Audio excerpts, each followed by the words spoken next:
Well, y'all, I'm so grateful, both to you for being here and also for Cassie for being with us.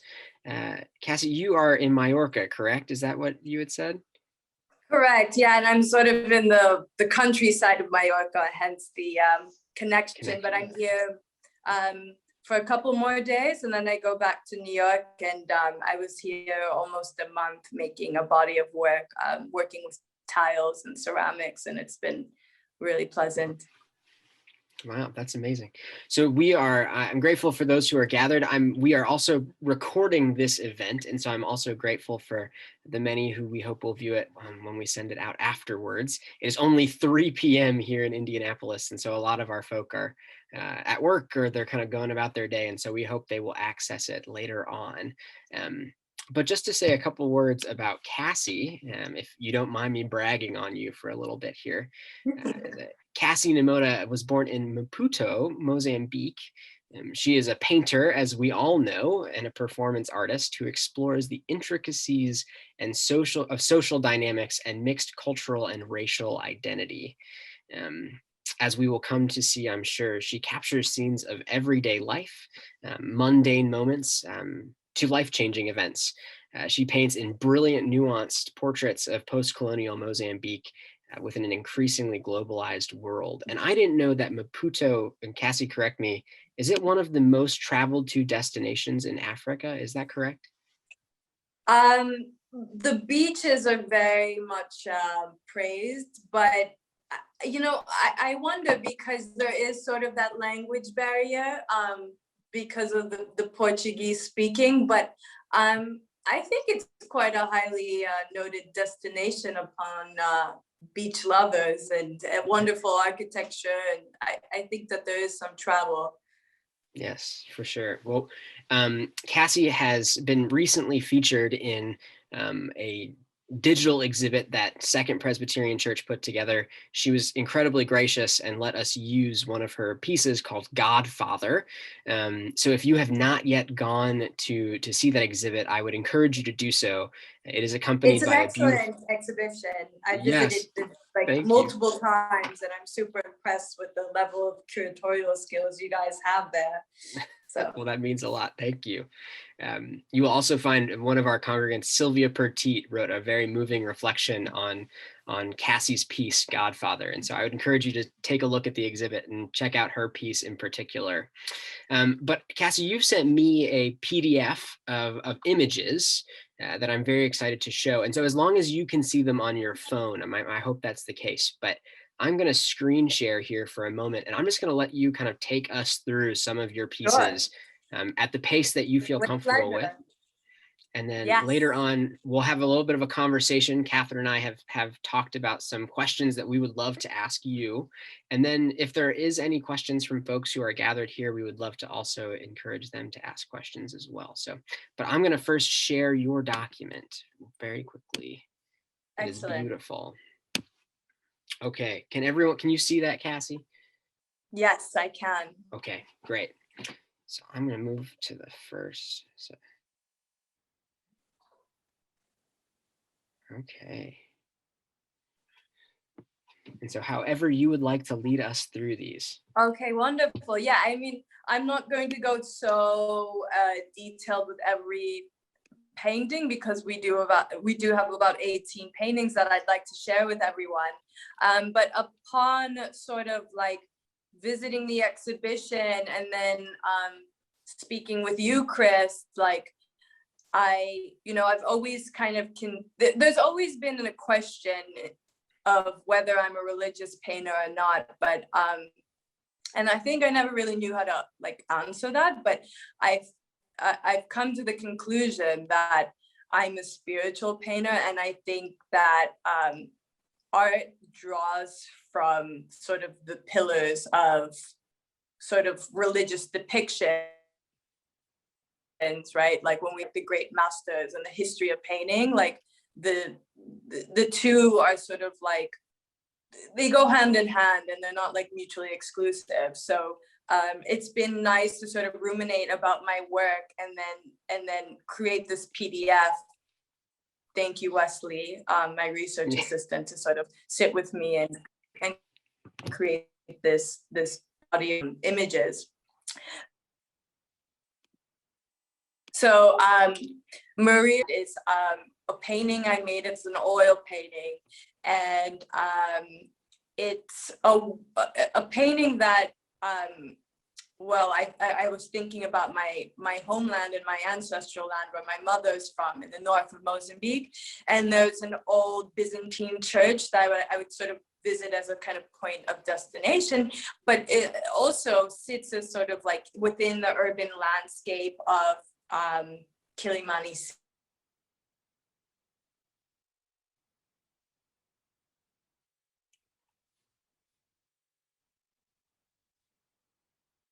There she is. She's back.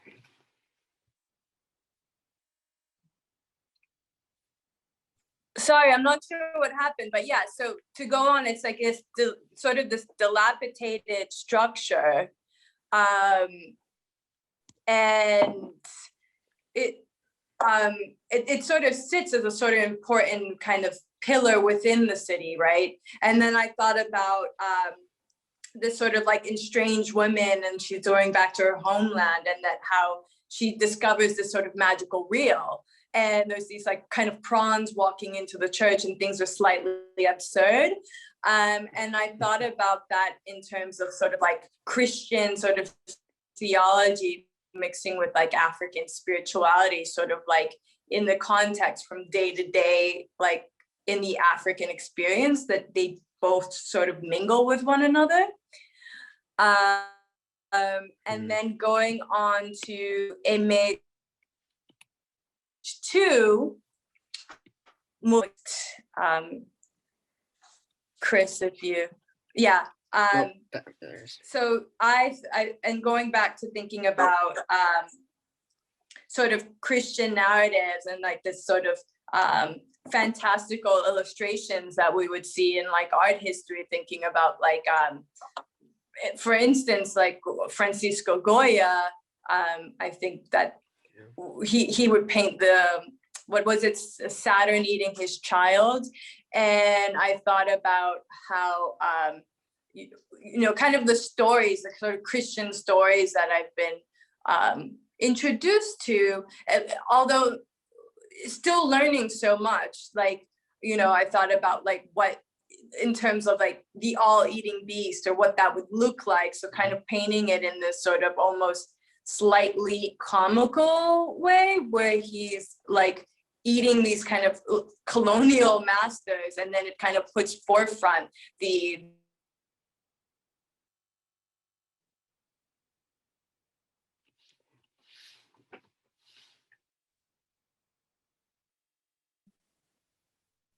then we go on to God is spirit,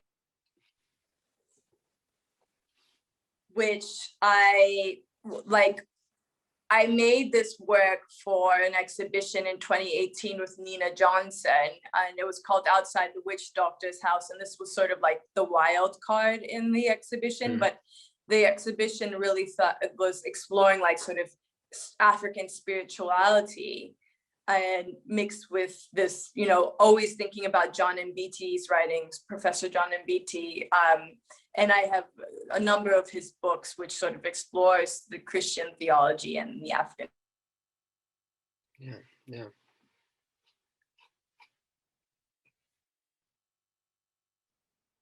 I thought about how in African sort of spirituality, you know, everything is godly, right? Like everything has essence of God. Like it could be an object as a rock, or a you know, a living animal as the I think they said this is a strawberry fish. I just was really attracted to this fish and I painted it. But he's sort of like swimming and swarming in this sort of like deep depths of water, and there's sort of this like light entries. I also thought about like how when we enter in sort of the sort of vessel of the church, there's these sort of light entry paths within the stained glass. So sort of thinking about that. Yeah, so continuing on, archangel defeating the devil. So this was a work on paper that I ended up turning into a holiday card. But essentially it's a self-portrait. And like I said, it's been really wonderful sort of like revisiting my earlier work compared to where I am now and the body I've made recently from my exhibition in Brazil, which is stemming so much in Christian primitive painting from Flemish painters. So here it is, I'm like painting these sort of like, in some ways, these religious depictions, right? So there's this archangel, and she's kind of defeating the devil in the sort of like deep depths, but then up in the left corner, there's a sort of ray of light, and she's in her power. Again, like putting depictions of people of color within power, right? In these images.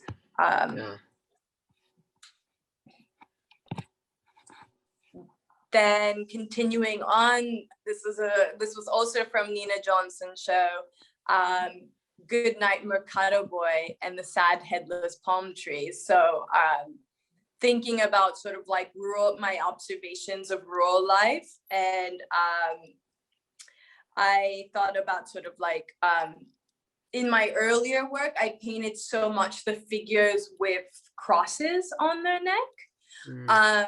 And I thought about that sort of like as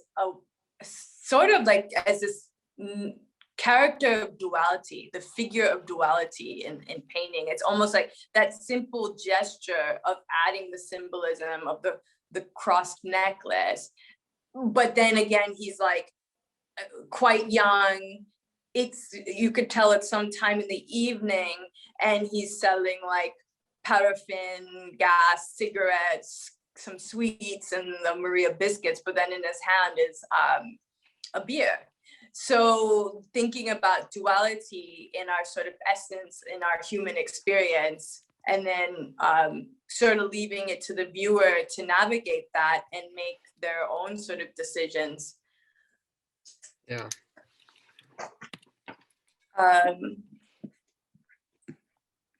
And this one I just did recently, sort of end of 2020, and there's three women in this image, in this painting, and these three women show up quite often in my work, and these three women are called the Three Marias. But anyway, the Three Marias stemmed from once I read a book on sort of Lusophone Portuguese African literature. And there was a folklore, a Cabo Verdean folklore, about these angels who were essentially like sort of street walking women. And and they were kind of like these fallen angels, and then, you know, and they show, and their whole, but stemming from this idea or this folklore, Christian folklore, of the angels showing up to heaven's gate, and that they were too late because one of them had to sort of find, I don't know if you've ever heard of this folklore, it could be a very Cabo Verdean or African thing, but one of the angels is late to show up because she had to get gas for her or oil for her candle, her lantern, and which is essentially what happens in this fable, this Cabo Verdean fable.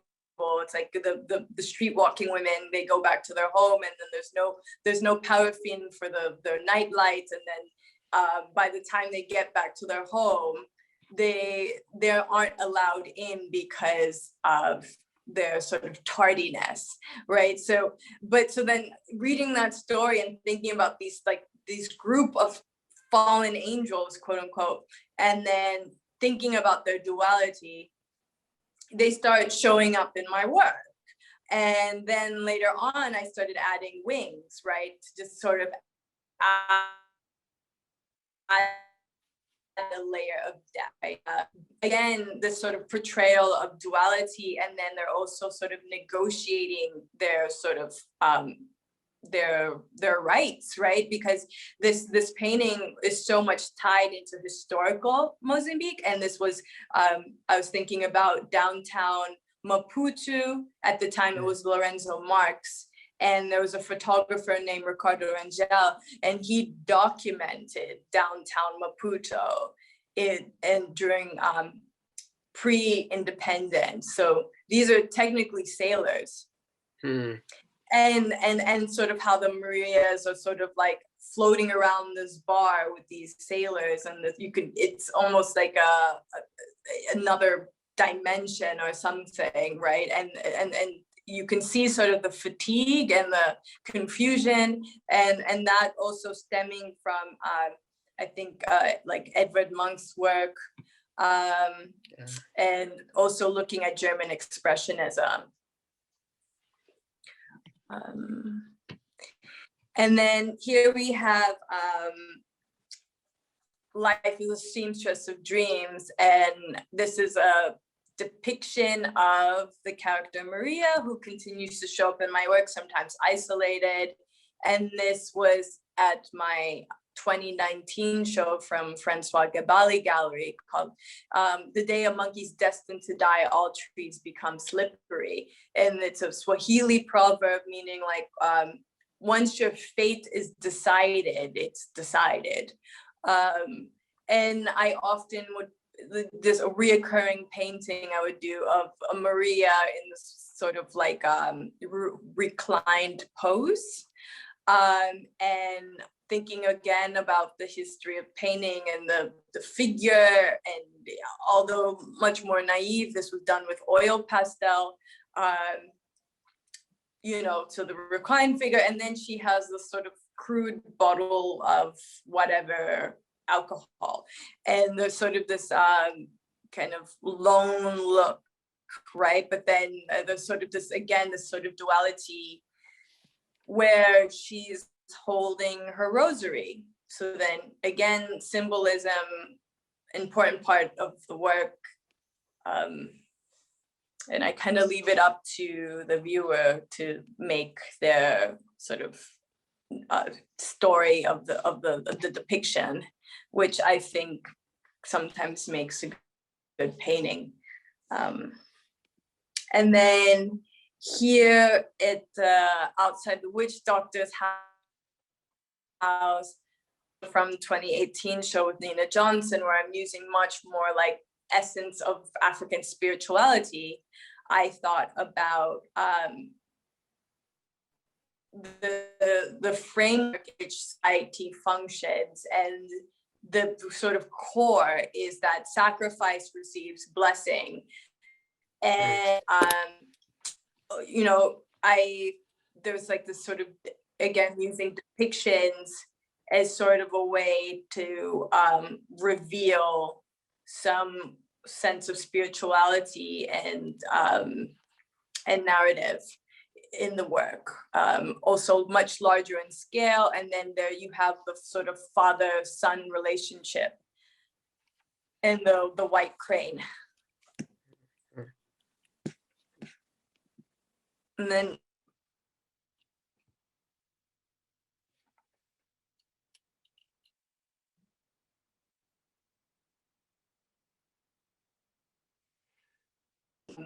I thought about sort of like a lot of the German expressionist paintings where they were sort of like impacted by the war in Europe, and like for instance George Gross, and he would sort of paint sort of these observations of society and good and bad. But here we have like Maria in a sort of like a veil of sort of light around her, but then she's kind of reaching for this wine glass, and then there's like a mysterious hand grabbing Maria. And so Maria's second week in the city is this idea that maybe she's come from like rural countryside, and like there's a sort of essence of influence in the urban environment.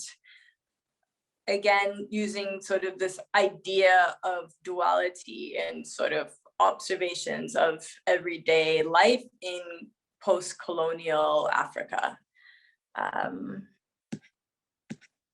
And then I have here ritual prayer in Ibu Island. So I'm using, you can see at the bottom left, there's the sort of the preacher, and he's in a deep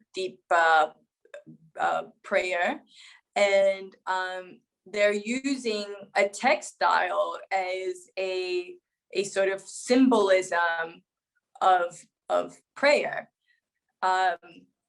almost as if that is the altar on the sand. And I was very much inspired by sort of these baptisms I would see in the north of Mozambique and also along Maputo. And I thought about sort of like folk painting. So this is very much in the vein of folk painting, but then there's also like this wonderful sense of communion and relationship and essence of God. So that's what exists in this work.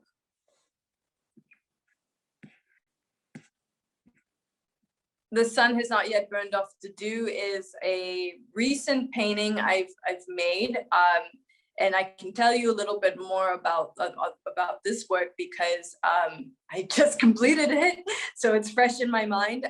It's going to Brazil. It'll be an exhibition in Sao Paulo with Mendes Wood Gallery. And this depiction, I was sort of going back and forth, and this was very much inspired by Patinier's work, who was a Flemish painter, Flemish primitive painter, and he would paint these very large sort of landscape scenes of sort of like heaven and hell, I guess, right? And I was very much fascinated by these landscapes, these very severe landscapes, and all these sort of depictions happening and the sort of wild lucidness of it. And in this body of work, I decided to simplify the landscape, and then I thought about some more native folklore. So I went and painted a sort of pale horizon in each of the paintings. And this was one that I had selected for our conversation because I felt that the depiction of the angel and the wise men was something that was very much rooted in this sort of Christian depiction showing in my work. And the title, The Sun Has Not Yet Burned Off the Dew, is sort of a reflection of where we are right now in society. I feel like things have been so challenging for everyone, I would imagine. And I'm sort of using this essence of the sun has not yet burned off the dew almost as to, like, we could relate that we've all experienced sort of in the morning, the sort of misty, it's kind of foggy morning, and you see the soft rays like slowly burning off the dew, and there's something that is enlightened and is revealed. So this body of work is really about sort of like attaining enlightenment and empathy and compassion at its core, and really like love thy neighbor, very simple. And I use the color magenta because I researched that magenta is the highest, it's the color of compassion, and I felt that that was a really kind of important aspect of my work in this series. And then I have Nelza and her only son in Chinde province. And this is very much stemmed out of the sort of the depiction of the Virgin Mary and her child, the sort of mother and child that we see in painting.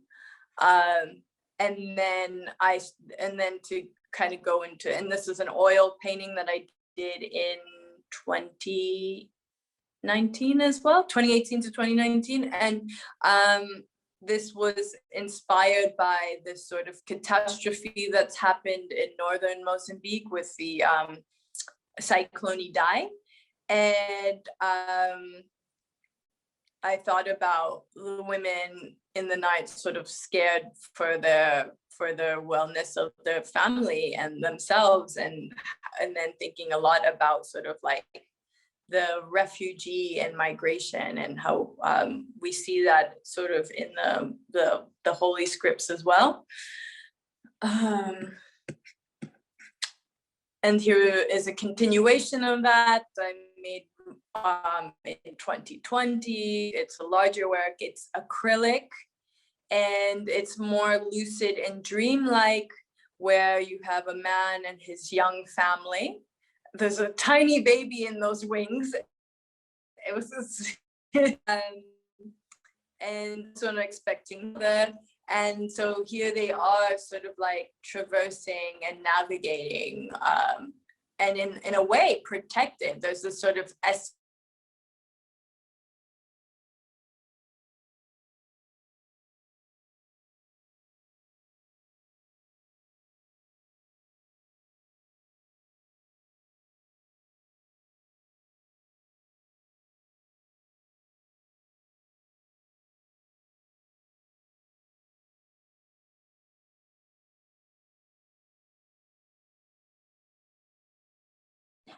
I'm so sorry.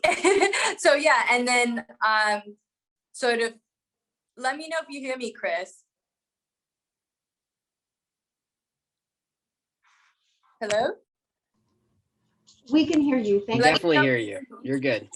Okay, wonderful. So yeah, and so yes, in essence, thinking about migration, thinking about the refugee, and then in a way, you know, that might also stem from these stories from you know, the Bible, in terms of like, we thought, you know, Moses was a refugee, and sort of seeing the I don't know, the importance of migration and displaced people have been really important in my work, and I think that it's going to continue being very important in my work, and as well as thinking about climate change, which might lead us to our next painting.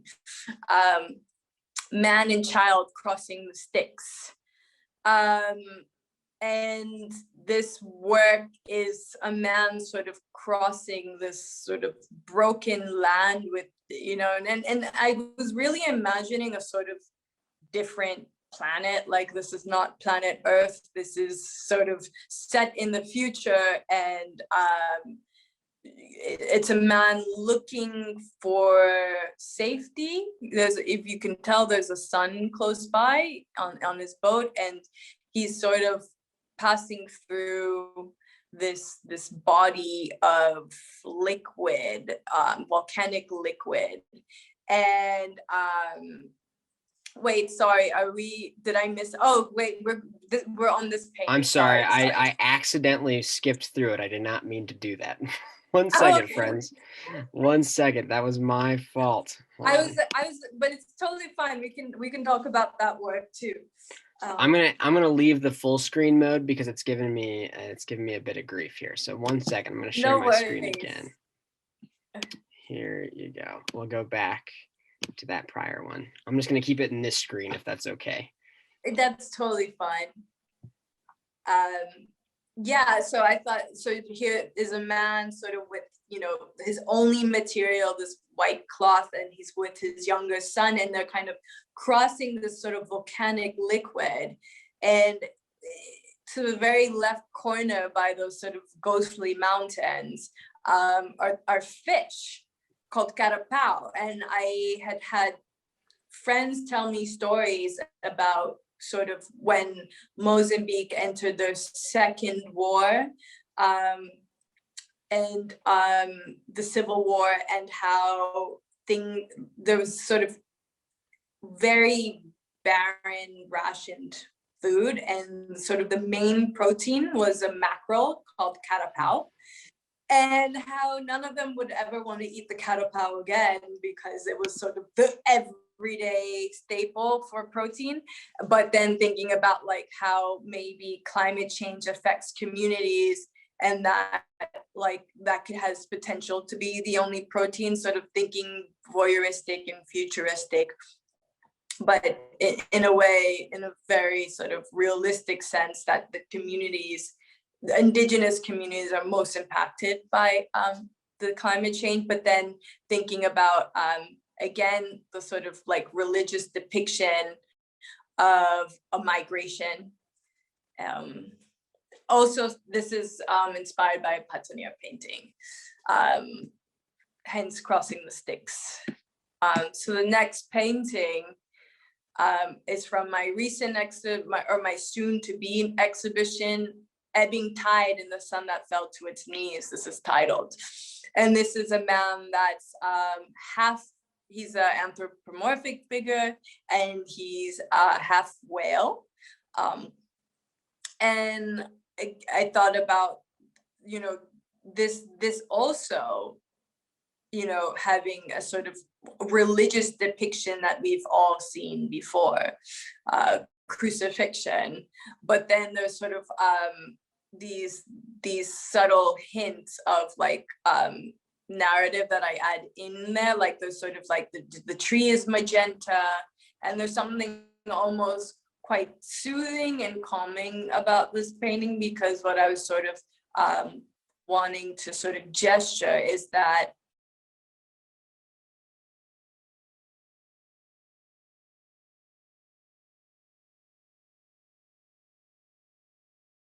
the not knowing, and that maybe we can find some I don't know, reverence and relief in this idea that maybe we're all sort of like on our paths. And there's this sort of like, in a way, this, because, and I'll explain the whale very briefly, is the whale is a folklore that it's called Kalavangaheti, which is a Southern African term for something that never ends. And they coined this term.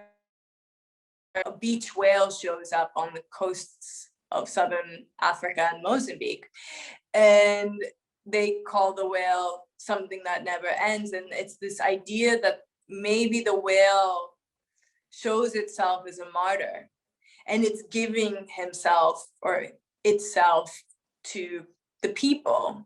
And I had read this article at the end of 2020 about a beached whale that shows up on this coast that no one had ever seen before, and they had kind of hearsay from the nearby villages. And I took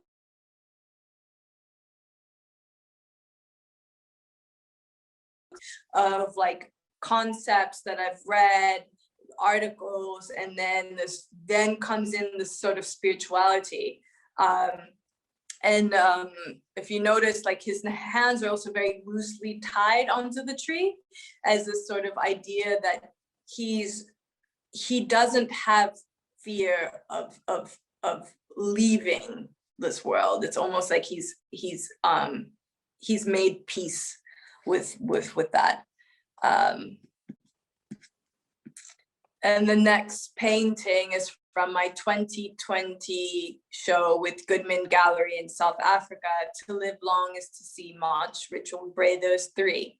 And this is constantly a series I'm doing. I'm always doing a larger painting in the shows, at least for now, of baptism scenes.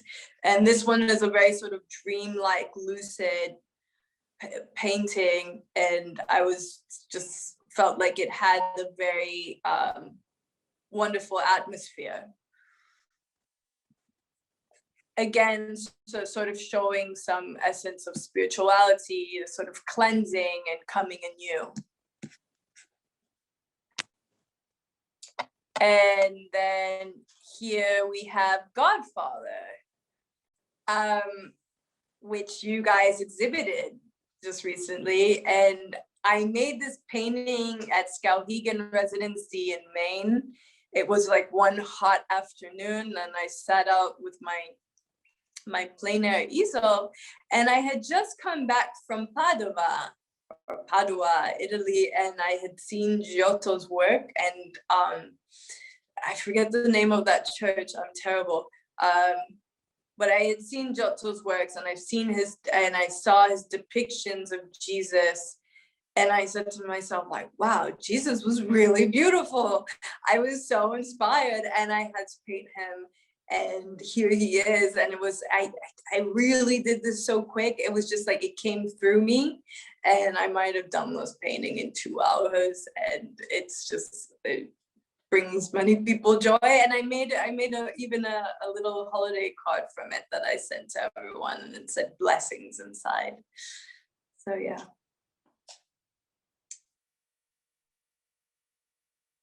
I believe that was all of the paintings. Thank you so much. That was a wonderful, I feel like that was a beautiful pilgrimage through so much of you and your work. But I want to, thank you so much. Yeah, I want to invite Catherine up here, because I know we've kind of want to talk to you about some questions. And so I'm going to let her start us off. Amazing. Hi, thank you so much for being with us, Cassie. And sorry that we all kind of turned off our videos and effort to help with bandwidth. And thank you so much for talking us through some of these pieces, and for both you and Wesley and curating that document for us. Thank you. With pleasure. There's so many questions I could ask. However, I guess first, I would just love to hear you speak a little bit more about the theme of intimacy. I feel as though with so many of these paintings, you sort of articulated this duality between kind of the mundane and the everyday, and there being also this kind of religious and even kind of mythic qualities. And yet so many of your paintings are figural, and there's just 1 or 2 figures in them. And so they do feel really intimate.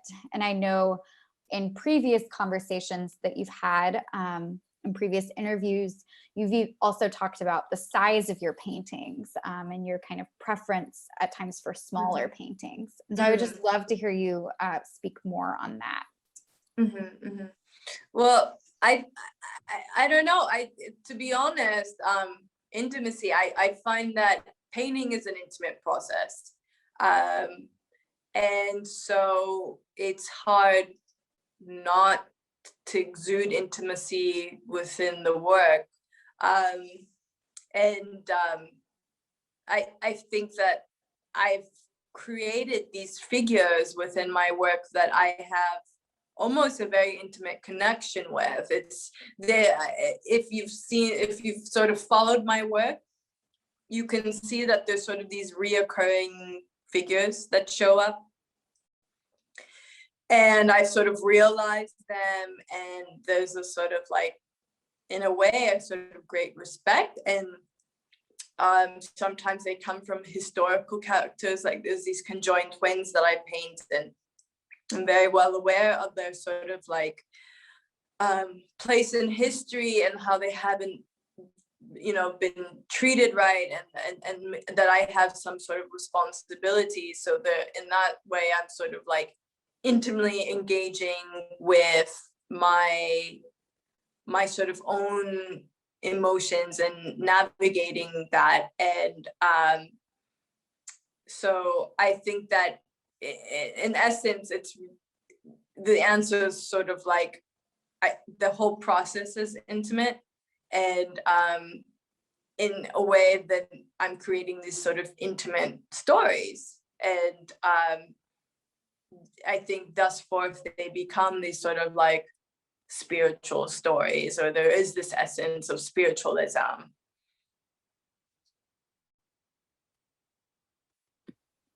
I just want to follow up on that really quick, because I think that's really fascinating. So the exhibit that we created, Cassie, you may or may not remember, it was called A Face Not Hidden. And in the Psalms, in the ancient Jewish prayer book, there's always this kind of refrain of the psalmist cries out for God to not hide his face from the person. And there's this sense in which kind of seeing God is kind of implicated in knowing God. So to see God is to know God.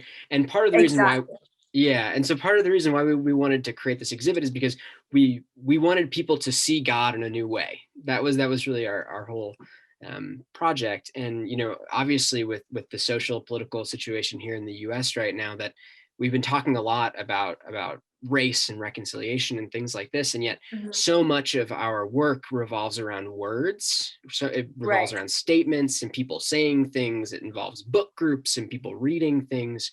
But part of the work of this exhibit was to help people see something differently. And I wonder if you could maybe talk a little bit about how you feel that seeing and art kind of change people, the way that it kind of changes the effective ways that people love one another. Well, first off, like, I think you sort of just hit it on the nail, because I think it's like to see God is to know God, right? But then it's like, you can't see God if you don't love yourself, right? So it's like sort of like love thyself, then you're ultimately loving God. God is within, right?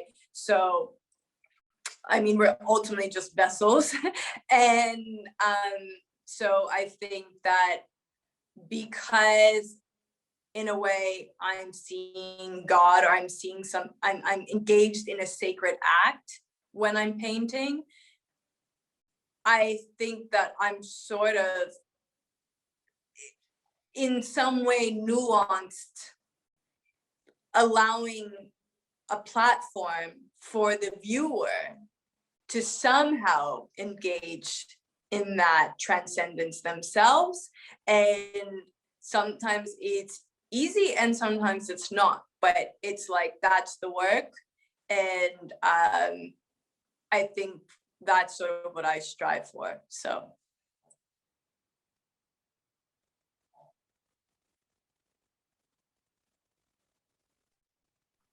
Thanks. I guess another question. So you mentioned him briefly, but I know that the late Kenyan theologian and Anglican priest John Mbiti his writings have been very influential for you. And so I wondered if you could tell us some about what particularly about his writings, and perhaps more specifically, maybe his concept of time and how that has been an influence for you.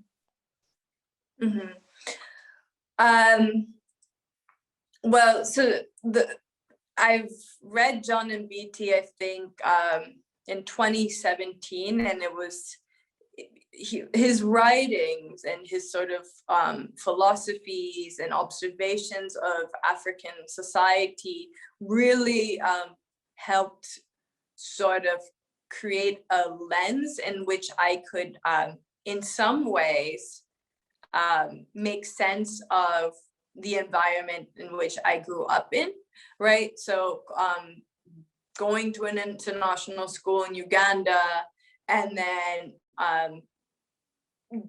coming back from that sort of Western setting, going home, and then having Ugandan neighbors, and like passing through sort of more rural towns, and then always sort of, and then even when I was in boarding school in West Africa in Benin, like I would go on weekends to the coast, and then I would see this sort of magical reel. But then always at the center, God was present, right? This idea that the church is still very much a part of society, this kind of Christian ethos, Christian theology, it was still very much set in society. So then I was always sort of trying to figure out like how the two could go hand in hand. And then when I read John Mbiti's works, it made so much sense to me, this idea, even the approach to time, right? My father's American, and like there's certain things that maybe some sort of habits I had picked up from him, and some habits I had picked up from my very African mother. So like he likes things on time, he shows up on time, I show up on time. At points I had not done that, but he, certain things like we want sort of like society to go by this sort of Western linear time, but we're not navigating Western linear time when present in a sort of African society. So John Mbiti goes on to sort of explain the sort of like the roots on which time manifested itself within society, right? And then and how that even shows, and I'll explain how that shows up in my work. But he goes on to say, like, Africans kind of function on a circular time, and there's two notions of time, Sasha and Zamani.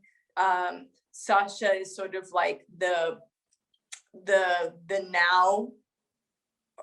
I could be mixing them up. I always do. Sasha could be the now, and then Zamani could be the limitless past. And there's no notion of future. You don't speak of future because future hasn't happened. Why in the West, we're constantly consumed by the future. And it could be this idea where we are constantly having anxiety, constantly never in the moment, never in our present moment, never breathing from the belly. And then he also goes on to say that Africans don't believe in wasting time, they believe in producing time. So there's very clear differences in how the times are respected. And I've even made this painting in the Goodman show of this sort of man in this lavender police uniform, and he's eating this crimson flower and he's crying. And that was sort of a painting about time, right? So has this flower almost, and it was titled Armando from Zambezia, late to meet beloved. So he's planning on meeting this woman and giving her this flower, but she's on a different time. So almost like this idea that the colonial past still has effects on the present day Africa, right? But he's on this sort of rural time, he's on the African time, and thinking about how these two worlds are constantly trying to navigate one another, and how it creates this sort of like almost in a way confusion.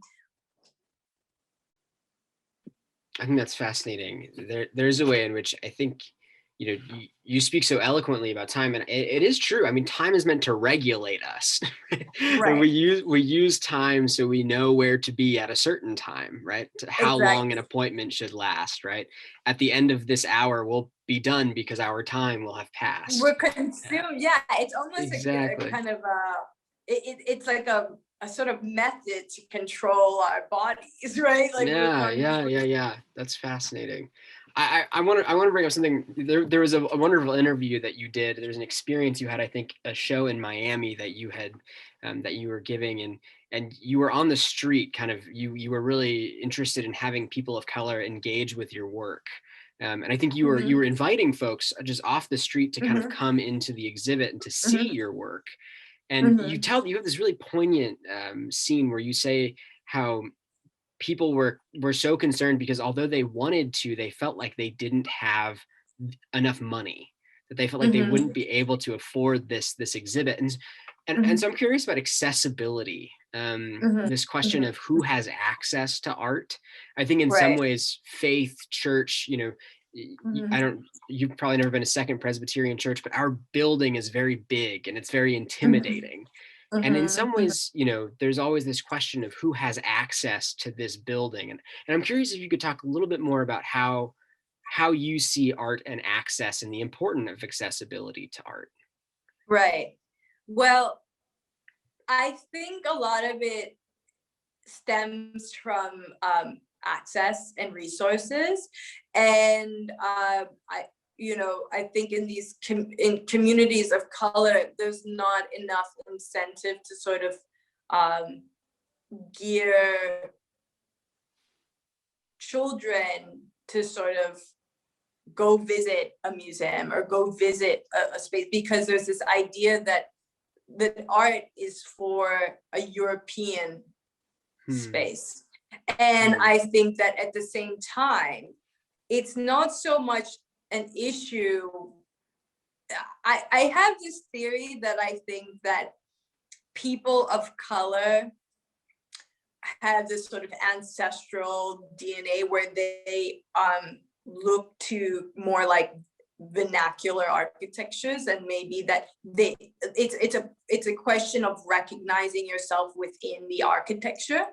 Yeah. And that maybe without knowing that would seem inviting, right? So I'm like working on this like project right now with a friend, and I'm creating this like, what could a bank look like in an urban Maputo, right? Like a future Maputo, you know, the buildings are dilapidated, like the Portuguese are no longer there working on the buildings, the Chinese are coming in and working on the buildings, and that's a problem, right? So it's like now you're like losing this sort of identity, which in essence was built by foreigners, right? But and then post-independence, the Portuguese left, and then you sort of had these gorgeous, brutal deco buildings, but they're all semi-dilapidated, right? So what's the easiest fix? The relationship is with China. So then the Chinese come in and they build these sort of like fast, efficient buildings, but there's no romance. And it also does not have the sort of DNA that in which the Africans, in which the Mozambicans can sort of see themselves and realize themselves. And I think that's also must be considered when you're creating spaces that have information, right? Like that have, you know, because it's one, the information can be a lot to take in. And then two, if you're like entering a space and you're unclear where to navigate yourself in, and maybe that has to do with sort of like the severity of the building, the polishedness of the gallery. And so in some ways it's like, we need to have more African architects and we need to have more architects of color, like, and to think about these sort of like, almost vernacular approaches to spaces, right? That's why I really love Sarah David Aja's work. We just did the Smithsonian, and he's going on to do the Studio Museum, and he's doing many other great projects in Africa. And I think a lot of you know, African architects are sort of taking his lead on what future African cities might look like, and also embracing ideas like the Benin bronzes. But I think it's much more a bigger story than just like, how do we create accessibility? I think like we also have to rethink what our urban landscapes look like, and how it could be almost like accessible for everyone, right? But it's true, like in Miami, I was sort of like creating this show, and I was very much inspired by the landscape of Little Haiti. I even went in with cinder blocks and built some sort of like walls that looked like sort of some of the neighbors' houses. And, you know, I like said to the postman, I said, please come see the show. And he was like, you know, I had to actually walk him in, and he was like, wow, this looks like this looks like that, this reminds me of this. And he was almost like blown away that this exists behind the walls, right? So yeah, I think it's just it's a complex and layered question, and I think it's something that I think from day to day we're still sort of navigating and figuring it out, you know? Yeah, totally. As is true with all of the best questions, for sure. Yeah. So I think you're right. How does one, you know, find a home in a particular space, or in a piece of art for that matter, you know? Exactly. So we are kind of coming close to time. I'm glad a couple more folks have joined us. I do want to invite, if anybody who's watching has a question, we can continue talking, but I would love to kind of hear some questions from those who are gathered. If you would unmute yourself, and if you would just say your name for Cassie before you ask your question, that would be wonderful. Bill. Hi, Cassie. I'm Bill Gormley, and I went to school in Italy, so I'd be fascinated to learn more about your trip to Padua. And I assume you went to the Scrovegni, Cappella Scrovegni, where Giotto... That's what it was called. Hi, Bill. Can you tell us how Giotto hit you? How did he inspire you, or what did you think? Right. Well, okay, so I took a trip to Italy, and I had a friend's exhibition open up in Rome, and then I went to Padua as my second trip, and it was something I had always wanted to see Giotto's works in real life, and the can you say the name of the church again, please? Cappella Scrovegni. Scapella Scoveni, yes. It was very much, I don't know when you were last there, but it was very much in a kind of modern space. And, I think I had never seen pigments and depictions of sort of biblical stories so kind of romanticized and delicate. And when I learned his story, what I think I came away with was that painting is a selfless act. Giotto was selfless because he loved God, right? So he was painting in a selfless way. He wanted to share with people, with the attendees of the chapel, that they can come in and see these stories and see these depictions. And it's like sort of, and I thought about the grandiosity of it, and almost it sort of, it was humbling, and in some ways it like my sense of painterly ego was instantly humiliated and crumbled, and it was so wonderful to experience that and walk away with that, and Well, it's kind of just an honor to see the you work. built a bridge across 700 years when you were looking Right. at Giotto, right? And I want to tell you, I'm deeply moved by your paintings, especially I don't know the name of the one of the man hanging in the tree that's a half a whale. What's the name of that one? The sun and the ebbing tide that fell to its knees. That's a beautiful painting. And the one that moves me even more is the one, the sun has not yet burned off the the dew. dew. That is, The wise men. that is so beautiful. You just do Thank wonderful. you so much. All these works will be in exhibition. The pink paintings, you only just saw 2 of those paintings, but it's 11 paintings total. And like I said, those 2 paintings stem from Flemish Christian painting, and that will open hopefully sometime in May, but there will be images online at Mendes Wood. So thank you so much. It was I'm glad to know the 2 new works have really stuck with you. Beautiful. Well, I think we have maybe time for one more question. I know Jim Lemons had his hand up, so Jim. Well, it's more, first of all, thank you, Chris and Katie, for doing this. This is really remarkable. What a special treat to meet you. So I'm just curious, that wonderful description of time that you just presented, summarizing your own views, but also those of the other artists in Africa. I've always been struck by that sense of village and community, almost embodied in their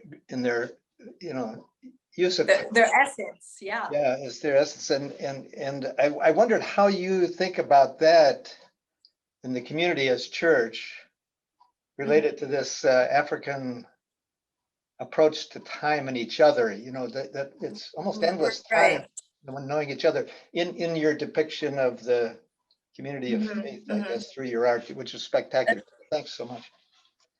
That's a wonderful question.